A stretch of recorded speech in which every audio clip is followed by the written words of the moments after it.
تابعین لهم بإحسان إلى يوم الدين اما بعد. سامعین محترم، آج اس جامع مسجد میں مکتب دعوت توحید الجالیات معابدہ کے دعوت پر سبھی اکٹھے ہوئے ہیں، تو آج ہمارے خطیب ہیں جناب فضیلت الشیخ سید توصیف الرحمن راشدی حفظہ اللہ.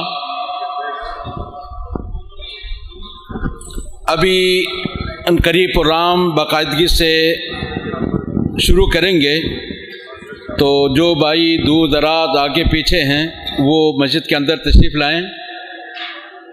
تو شیخ صاحب کے بیان سے پہلے مختصر نظم پیش کریں گے بھائی عبدالحفیظ. اس کے بعد شیخ صاحب کا بیان ہوگا.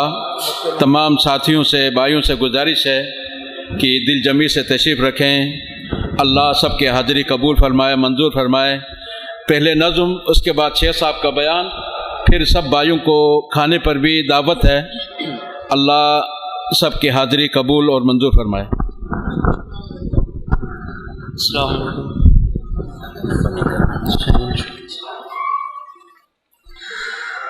اے دیار حرم پاسباں تیرے ہم، تو ہے غیرت ہماری ہمارا برم. اے دیار حرم پاسباں تیرے ہم، تو ہے غیرت ہماری ہمارا برم. تو نشان وفا، تو ہماری بقا، تیرے دم سے ہماری خوشی اور غم. اے دیار حرم پاسباں تیرے ہم، تو ہے غیرت ہماری ہمارا برم. باغیوں کی بغاوت تیری طرف جو بھی طوفان اٹھا موڑ دیں گے اسے. باغیوں کی بغاوت تیری طرف جو بھی طوفان اٹھا موڑ دیں گے اسے. تیری جانب اٹھے جو بھی میلی نظر، ہم ہیں اہل خبر چھوڑ دیں گے اسے. لوٹنے آبرو جو بڑھے تیرے سو، دشمنوں کے قدم کاٹ ڈالیں گے ہم. اے دیار حرم پاسباں تیرے ہم، تو ہے غیرت ہماری ہمارا بھرم. تو نشان وفا، تو ہماری بقا، تیرے دم سے ہماری خوشی اور غم. اے دیار حرم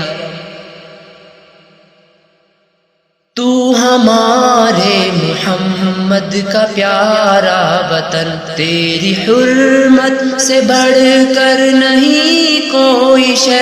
تو ہمارے محمد کا پیارا وطن، تیری حرمت سے بڑھ کر نہیں کوئی شے. تجھ سے امت ہے ہم، تجھ سے ملت ہے ہم مسلمان، ہماری بقا تجھ سے ہے. تو نے دی ہے صدا عہد، ہم نے کیا حوثیوں کو فنا کر کے ہم لیں گے دم.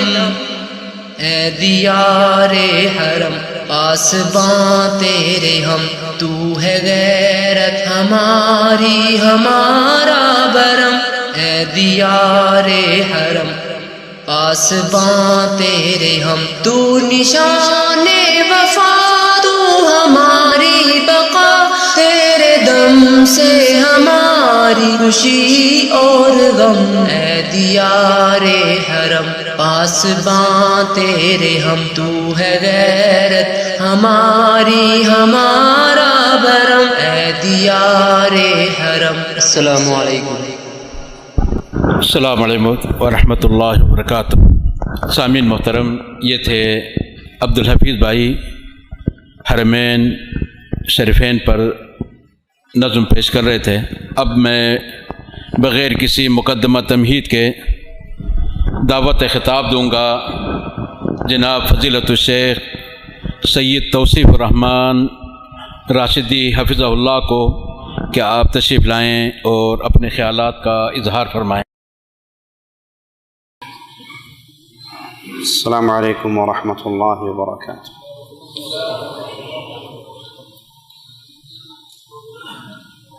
یہ پچھلی دیوار والے اگر ناراض نہیں ہیں تو آگے آ جائیں۔ حافظ قاسم صاحب بیٹھے رہیں، ان کو تکلیف نہیں دینی، باقی جو جوان آدمی ہیں وہ قریب ہو جائیں۔ ہم آپ کے لیے ریاض چھوڑ دیا، آپ نے ہمارے لیے دیوار نہ چھوڑی ہیں۔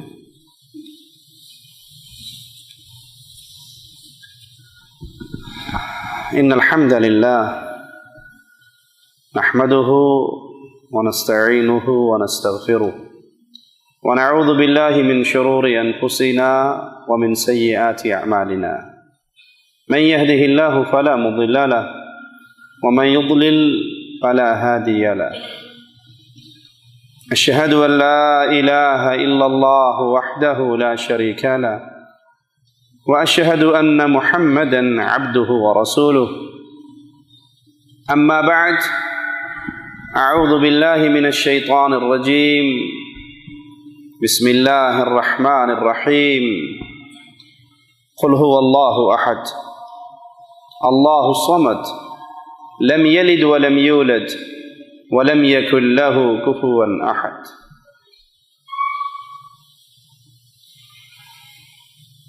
حرمین شریفین وہ عظیم بستیاں ہیں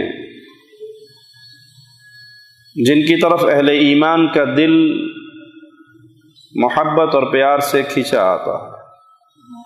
خوش نصیب ہے وہ جسے اللہ کے گھر کے دیدار کا موقع ملے، اور خوش نصیب ہے وہ جو مسجد رسول میں حاضری کا موقع پالے۔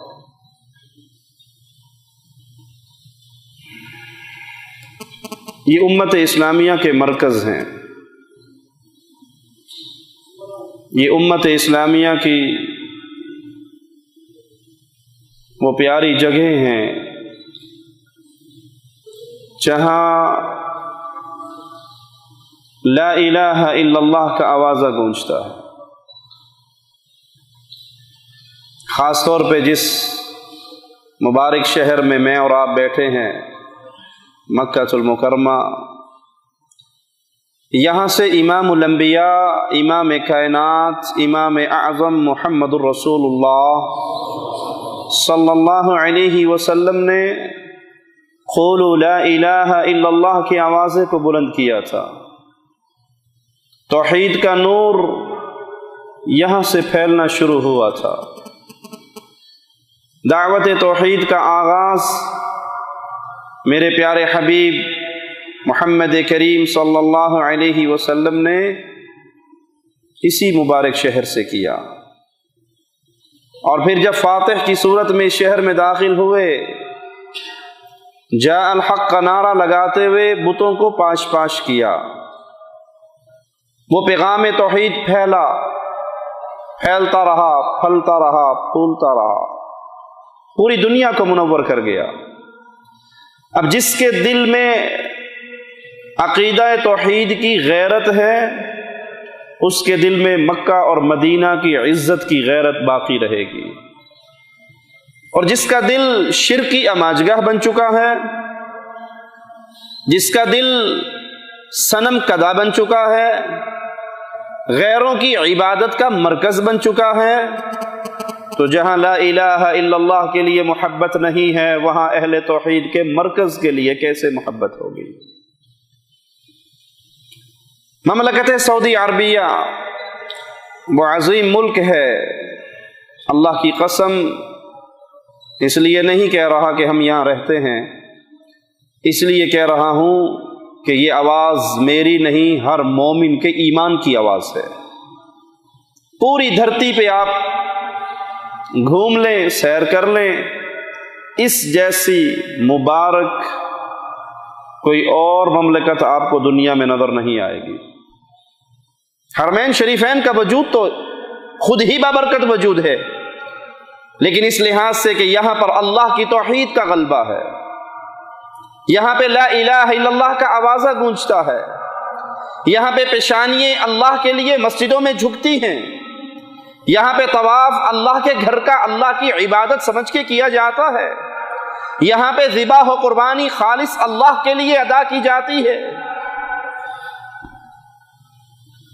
یہاں اغیار کی پوجا نہیں ہے، یہاں انسانوں کے ماتھے انسانوں کے سامنے نہیں جھکتے، یہاں پیروں کے قدموں میں سجدے نہیں ہوتے، یہاں بزرگوں کو دفنانے کے بعد ان کا عرس اور میلہ نہیں لگتا۔ اور یہی وجہ ہے کہ سعودی عرب اہل شرک کی آنکھوں میں کانٹے کی طرح چبھتے ہیں۔ کس کی آنکھ میں چبھیں گے؟ جس کا دل صنم کدا ہوگا، جس کے دل میں بت سجے ہوئے ہوں گے، جس کو عادت غیر اللہ کی عبادت کی پڑی ہوئی ہوگی، اس کو یہ پیارا ملک آگ کا انگارہ لگے گا اور اس کے خلاف پلاننگ کرتے ہوئے نظر آئیں گے، اس کے خلاف فتوے دیتے ہوئے نظر آئیں گے، کیونکہ ان کا جی چاہتا ہے کہ جیسے ان کی بستیوں میں پیروں کو پوجا جا رہا ہے، بزرگوں کو پوجا جا رہا ہے، بابوں کو پوجا جا رہا ہے، شیخ کو پوجا جا رہا ہے، حضرت کو پوجا جا رہا ہے۔ پیر و بزرگ و شیخ و حضرت کی پوجا تو سمجھ آتی تھی، جانوروں کے نام پہ مزار بنے ہوئے ہیں، کہیں گھوڑے شاہ ہے، کہیں کاما والی سرکار ہے۔ ان کو یہ ملک چبھتا ہے، ان کا بس نہ چلے وہ یہاں پر بھی شرک کا وہی دھندا کر لیں۔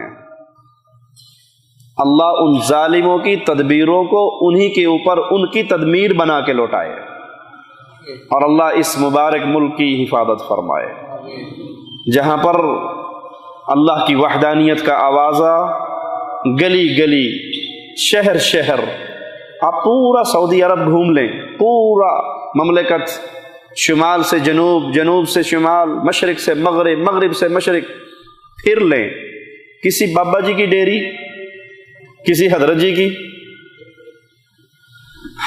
ایک دفعہ میں حج پہ جا رہا، راستے میں پیٹرول ڈلوانے کے لیے ایک پیٹرول پمپ پہ کھڑا ہوا، ایک فقیر آیا، بالکل صحت مند ہٹا کٹا نوجوان، سعودی نوجوان، اور وہ لوگوں سے مانگتا پھر رہا۔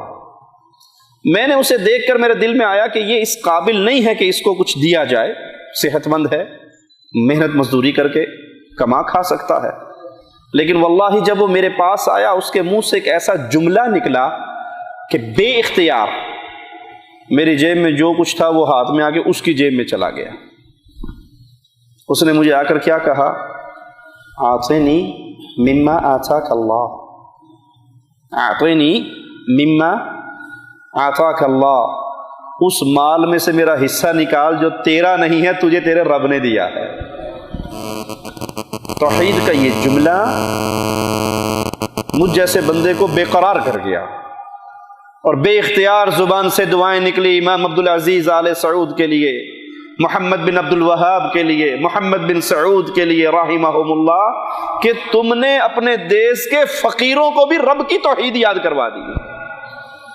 ہمارے دیس کے مانگنے والے، یہ میرے شیخ کی بستی کے سعید آباد کے مہمان ہمارے پاس بیٹھے ہیں، یہ جانتے ہیں ہمارے دیس کے مانگنے والے آتے ہیں جمعرات بھری برات، علی دے نادا پنجتن پاک کے نام کا، 11ویں واڑے کے نام کا، بابے جی کے نام کا، اور اس فقیر نے، اس ان پڑھ نے توحید کے ان جملوں کو یاد کیا کہ مجھے اس مال میں سے دے جو تیرا نہیں ہے، تیرے رب نے تجھے دیا۔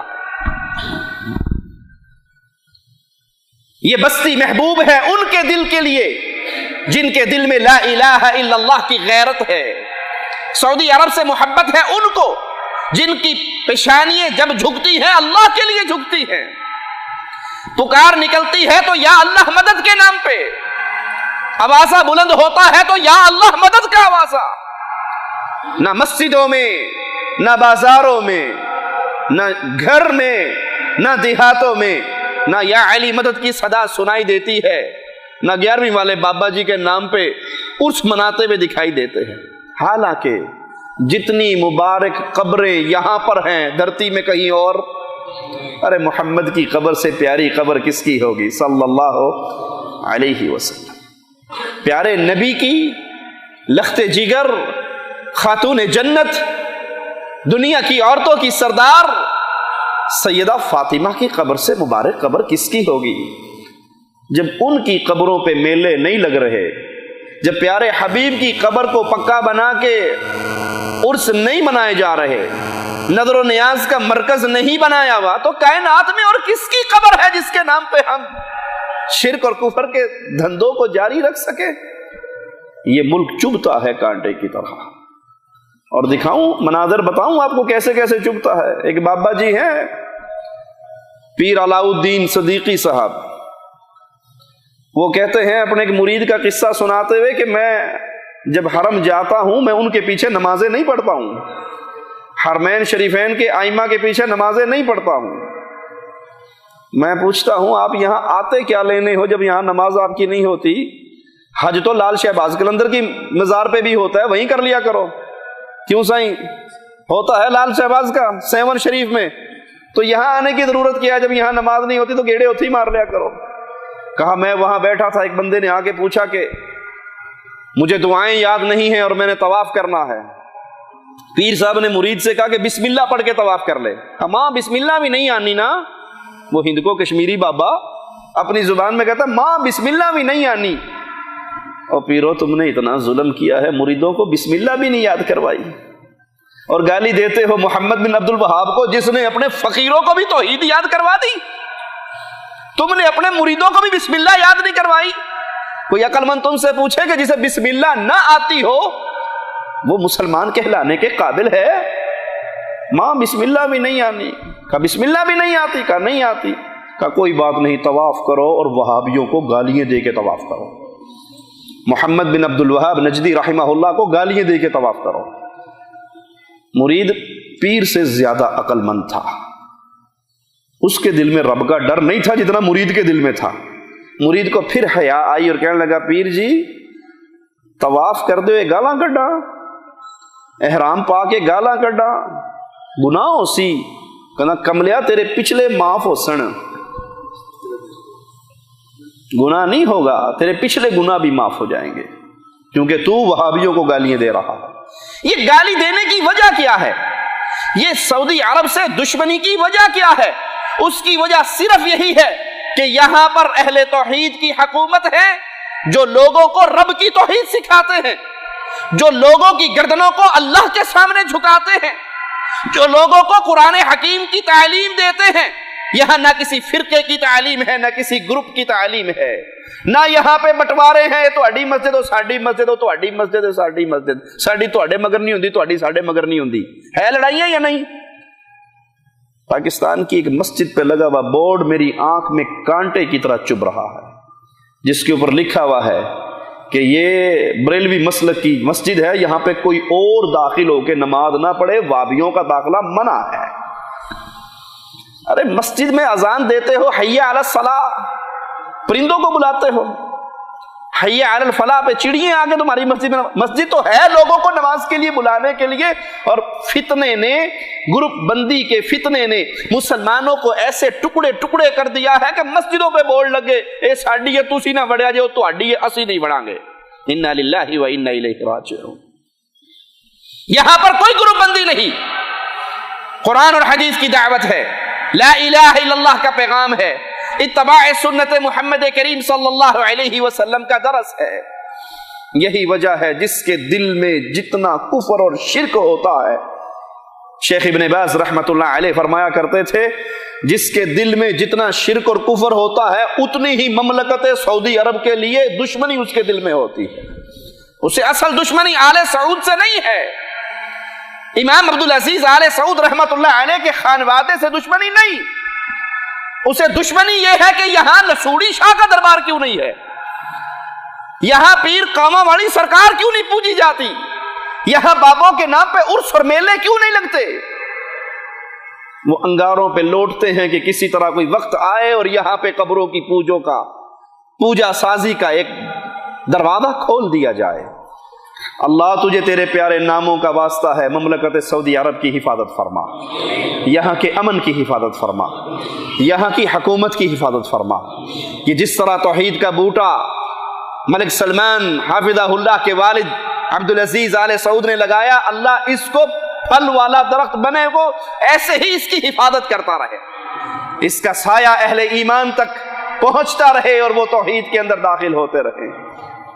اللہ کی قسم، آپ جائیے مکاتب جعلیات کو دیکھیے، ہمارے شیخ اثری ہم سے بہتر سمجھتے ہیں، جانتے ہیں، اگر جعلیات میں 100 بندے درس میں آتے ہیں، ان 100 کو کھنگالو گے 90 وہ ہوں گے جو پہلے قبروں پہ سجدہ کیا کرتے تھے، جو یہاں آئے رزق کی تلاش میں تھے، جو یہاں آئے روٹی کی تلاش میں تھے، جو یہاں آئے کمائی کی تلاش میں تھے، لیکن وزارت شؤون الاسلامیہ کی طرف سے مکاتب توعیہ جعلیات کا ایک ایسا جال بچھا ہوا ہے کہ روٹی تو کماتے ہی کماتے ہیں، رب کی توحید کو سیکھ کے جاتے ہیں۔ ان دشمنوں میں آج کے دور میں ایک نیا دشمن جس نے مملکت سعودی عربیہ کے خلاف ایک محاذ کھڑا کیا ہوا ہے، وہ یمن کے حوثی قبائل ہیں، جن کے سرداروں کی کلپ آپ کو یوٹیوب پہ مل جائیں گے، یہ کوئی چھپی بھی بات نہیں ہے، جو بباغ دوحل یہ اعلان کر رہے ہیں کہ عنقریب ہم حرمین شریفین پہ قبضہ کرنے کے لیے تیاری کر چکے ہیں۔ اللہ ان کی اس شرارت کو ان کی موت بنا کر ان کے گلے میں لوٹا دے۔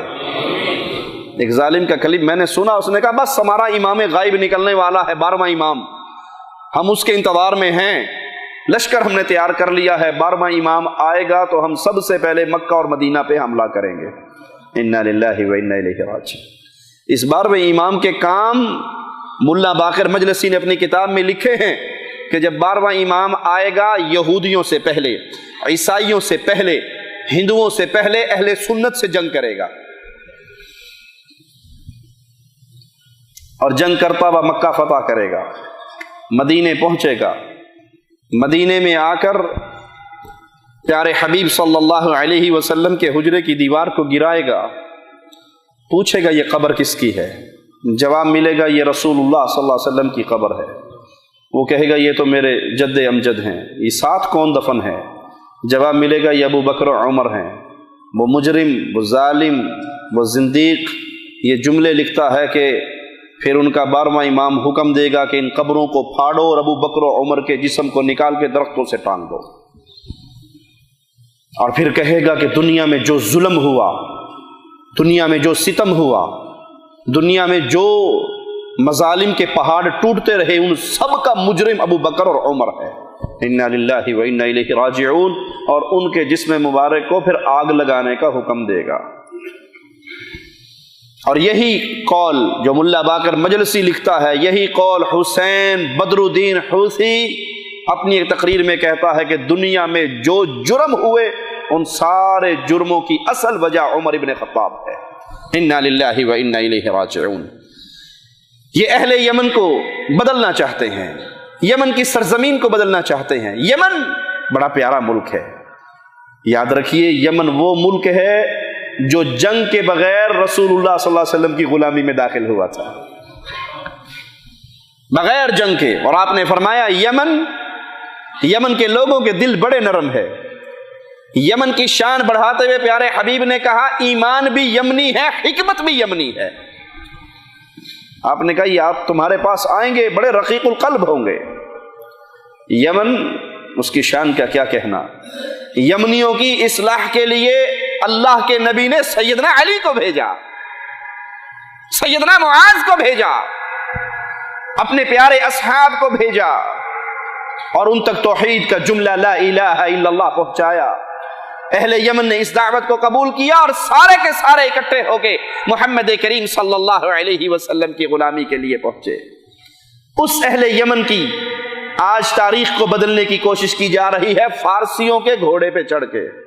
گھوڑا فارسیوں کا ہے، اسلحہ فارسیوں کا ہے، مجوسیوں کا مال ہے، مجوسیوں کی طاقت ہے، مجوسیوں کے اشارے ہیں، اور کوشش ہے کہ یمن کے ذریعے کوئی ایسی پوسٹ مل جائے جس پہ بیٹھ کر مملکت حرمین شریفین پہ وار کیا جائے۔ اور بھول گئے یہ خواب دیکھنے والوں، تم ابو لؤلؤ مجوسی کے ماننے والے ہو اور جن کے اوپر حملے کا سوچ رہے ہو، یہ محمد کریم کے ہاتھ پہ بیعت کرنے والوں کی اولاد ہے۔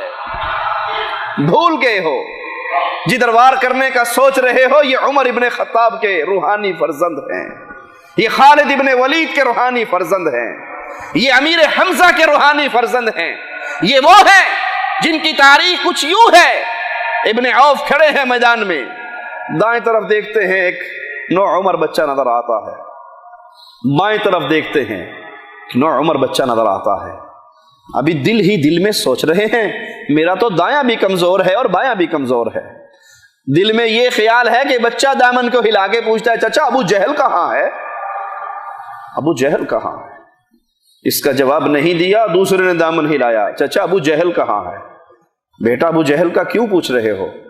کہا چچا اس لیے پوچھ رہے ہیں، جب ماں نے اپنے گھر سے روانہ کیا تھا، چھاتی سے ہمیں لگایا تھا، ہمارے ماتھوں کو چوما تھا، ہمارے کان میں ایک بات کہی تھی، بیٹا ابو جہل تمہارے آقا کو گالیاں دیتا ہے، جا رہے ہو جاؤ، ماں کی آواز اپنے دل میں تازہ رکھنا، اس دھرتی پہ آج کے بعد یا ابو جہل زندہ رہے یا تم زندہ رہو، محمد کے دشمن کو زندہ نہ چھوڑنا صلی اللہ علیہ وسلم۔ لشکر پھٹتا ہے، ابو جہل سواری پہ سوار چلتا ہوا نظر آتا ہے۔ ابن عوف کہتے ہیں بیٹو وہ تمہاری مراد، دونوں ایسے نکلتے ہیں جیسے تیر کمان سے نکلتا ہے، اور اس امت کے فرعون کو زمین پہ گراتے ہیں، اپنی تلواروں سے اس کو لہو لہان کرتے ہیں، اس کا کام تمام کرتے ہوئے تلواریں خون سے رنگین لے کر محمد کریم صلی اللہ علیہ وسلم کے پاس آ کر آواز لگاتے ہیں اللہ کے نبی آپ کے دشمن کو میں نے قتل کیا ہے۔ دوسرا بھی خون سے رنگین تلوار دکھاتا ہے، اللہ کے نبی آپ کے دشمن کو میں نے قتل کیا ہے۔ پیارے حبیب فرماتے ہیں تم دونوں نے رب کے دشمن کو قتل کیا ہے۔ ایران کے گھوڑے پہ بیٹھ کے مملکت حرمین شریفین پہ نظر رکھنے والوں، یہاں کون ہیں جن کی آباء و اجداد نے یہ درس دیا تھا؟ عبد الرحمن نے کہا تھا بابا تلوار اٹھی تھی 3 مرتبہ تیرا چہرہ نظر آیا تھا، تیرے چہرے کو دیکھ کے میں خاموش ہو گیا، تلوار نہیں چلائی۔ جواب میں ابو بکر نے کہا تھا بیٹا خوش نصیب ہے تو کہ تیری تلوار کے نیچے باپ کی گردن آئی، تو نے باپ سمجھ کے چھوڑ دیا، میری تلوار کے نیچے تیری ایک بار گردن آ جاتی محمد کا دشمن سمجھ کے کاٹ ڈالتا۔ ہم تو وہ ہیں جنہوں نے محمد کریم کی محبت پہ اپنی جانوں کا، اپنی عزتوں کا، اپنے مالوں کا سودا کیا ہے۔ اگر محمد سے ہمارا باپ بھی ٹکرائے گا، ہم رب کی قسم باپ کو چھوڑ سکتے ہیں، فاطمہ کے بابا کو نہیں چھوڑ سکتے۔ ہماری دوستی ہے رسول اللہ کے لیے صلی اللہ علیہ وسلم، ہمارا پیار رسول اللہ کے لیے صلی اللہ علیہ وسلم۔ اور یہ دیس جو قال اللہ وقال رسول کا پیغام پوری امت کو دے رہا ہے، کبھی نہ بھولنا، کبھی دھوکہ نہ کھانا، کبھی فریب میں نہ آنا کہ یہاں پر رہنے والے پیارے نبی کی شریعت کی حفاظت کرنے کے لیے اپنی جان پہ کھیل کے اپنی دنیا کی ہر نعمت کو لٹا سکتے ہیں، محمد کے دیے ہوئے پیغام کو نہیں چھوڑ سکتے صلی اللہ علیہ وسلم۔ آئیے دیکھیں یہ حوثی قبائل یہ ہیں کون، ان کے نظریات کیا ہیں، ان کی دعوت کیا ہے، ان کا منہج کیا ہے۔ یہ لوگ لوگوں کے اندر صرف اپنی عزت بڑھانے کے لیے جھوٹے نعرے لگاتے ہیں۔ آپ نے دیکھا ہوگا شاید ان کے شعار کو، موت للامریکہ، موت للاسرائیل، نصر للاسلام، امریکہ کے لیے موت، اسرائیل کے لیے موت، اسلام کی مدد۔ یہ حوثی قبائل کا سب سے بڑا نعرہ ہے، اور یہاں سے بلیک میل کرتے ہیں وہ لوگوں کو۔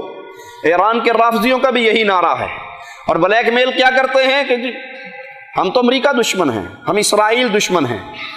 جن بموں پہ یہ لکھا جاتا ہے موت للاسرائیل، وہ بم یمن کے اہل سنت کے گھروں پہ گرتے ہیں۔ موت للاسرائیل کا بم مارنا ہے تو تل ابیب میں مارو، امریکہ کے لیے موت کا نعرہ لگاتے ہو اور سعودی سفارت خانے پہ حملہ کر کے سفیر کو اغوا کر لیتے ہو، اہل سنت کے بچوں کو قتل کرتے ہو۔ یمن کا ایک سنی اپنے گھر میں گرنے والے بم کا پارچہ دکھاتا ہے یوٹیوب پر، یہ اس غریب کی ویڈیو موجود ہے، اور وہ دکھاتا ہے کہ اس کا گھر راکھ کا ڈھیر بن گیا، چھلنی ہو گیا، اور وہ کہتا ہے عبد الملک حوثی ظالم خبیث، مجھے یہ بتا کہ تیرے بم پہ لکھا ہوا ہے موت للاسرائیل اور یہ گرا میرے گھر میں ہے، میرا گھر اسرائیل میں تو نہیں ہے۔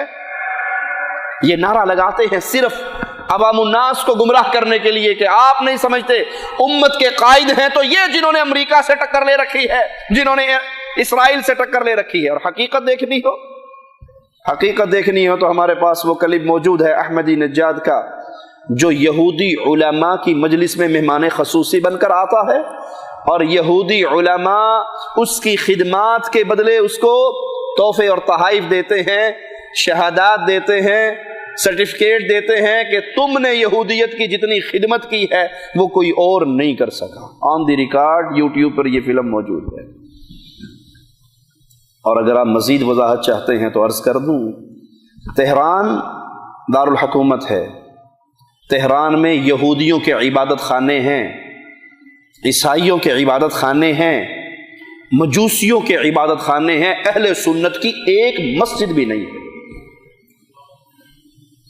موت للاسرائیل اسرائیلیوں کے عبادت خانے ہیں، اسرائیل کے بعد یہودی جتنے امن کے ساتھ ایران میں رہ رہے ہیں کسی اور ملک میں، تم دعویٰ کرتے ہو کہ موت یہودیوں کے لیے، تم نے یہودیوں کو تہران میں عبادت خانے بنانے کی اجازت دے دی، اہل سنت کے لیے ایک مسجد کی بھی اجازت نہیں ہے، اس لیے کہ ان کے سامنے سب سے بڑا دشمن نہ یہودی ہے، نہ عیسائی، نہ ہندو ہے، نہ مجوسی، سب سے بڑا دشمن ہے تو اہل سنت والجماعت ہے۔ یاسر خبیث کویت کا ایک رافضی ہے، وہ اپنی تقریر میں علی الاعلان یہ کہتا ہے کہ اگر تم نے اہل سنت سے جنگ کرنی ہے تو ان کے دل سے ابو بکر، عمر، عثمان کی محبت نکالو گے تو جیتو گے، جب تک سنیوں کے دل میں ابو بکر، عمر، عثمان کی محبت باقی رہے گی تم ان سے جیت نہیں سکتے۔ ہم کہتے ہیں ظالموں، تم مر بھی جاؤ، اہل سنت کے دل سے ابو بکر، عمر، عثمان کی محبت نہیں نکلوا سکتے۔ اور یہ کیسے نکلے کہ اہل سنت کو یہ گھٹی تو خود محمد نے پلائی ہے صلی اللہ علیہ وسلم۔ ابو بکر کی محبت ہمیں کہاں سے ملی ہے؟ ابو بکر کی محبت ہمیں ملی ہے تو محمد کریم سے۔ کون ابو بکر؟ کون ابو بکر؟ اسی مکہ جہاں پر آپ میں بیٹھے ہیں، اسی مکہ سے میرے پیارے حبیب نکلے تھے۔ مومنوں کی ماں عائشہ فرماتی ہیں ایسے وقت میں نبی ہمارے گھر میں آئے جس وقت میں ان کے آنے کی روٹین نہیں ہوا کرتی تھی، اور آ کر کہا ابو بکر مجھے اللہ نے ہجرت کی اجازت دی ہے۔ ابو بکر تو بھی میرے ساتھ جائے گا۔ سواری ابو بکر کی ہے، غلام ابو بکر کا ہے، مال ابو بکر کا ہے۔ پیارے حبیب علیہ الصلوۃ والسلام کو لے کے نکلتے ہیں، راستے میں ظالم ملتے ہیں، پوچھتے ہیں کون ہے، کس کے ساتھ جا رہے ہو، کون ہے یہ؟ تو کہہ دیتے ہیں مجھے راہ دکھانے والا ہے، اور ابو بکر کو محمد کریم نے جنت کی راہ دکھائی تھی۔ صدیق تیری صداقت پہ قربان جاؤں، دشمنوں کے نرغے میں بھی آ کر تیری زبان سے جھوٹ نہیں نکلا۔ کہا یہ مجھے راہ دکھانے والا ہے، اور محمد سے بڑھ کے راہ دکھانے والا کون ہو سکتا ہے صلی اللہ علیہ وسلم۔ پیارے حبیب پہاڑ کے قریب پہنچتے ہیں، صدیق اکبر تیری شان کا کیا کہنا، تیری عظمتوں کا کیا کہنا۔ پیارے حبیب کو اپنے کندھے پہ بٹھاتے ہیں اور غار تک پہنچتے ہیں۔ غار پہ پہنچنے کے بعد کہتے ہیں یا رسول اللہ صلی اللہ علیہ وسلم آپ باہر ٹھہریے میں اندر جاتا ہوں، آپ باہر ٹھہریے میں اندر جاتا ہوں۔ کیوں؟ اندر ہیروں کا خزانہ تھا، اندر سونے کا پہاڑ تھا، اندر مال و دولت کے انبار تھے۔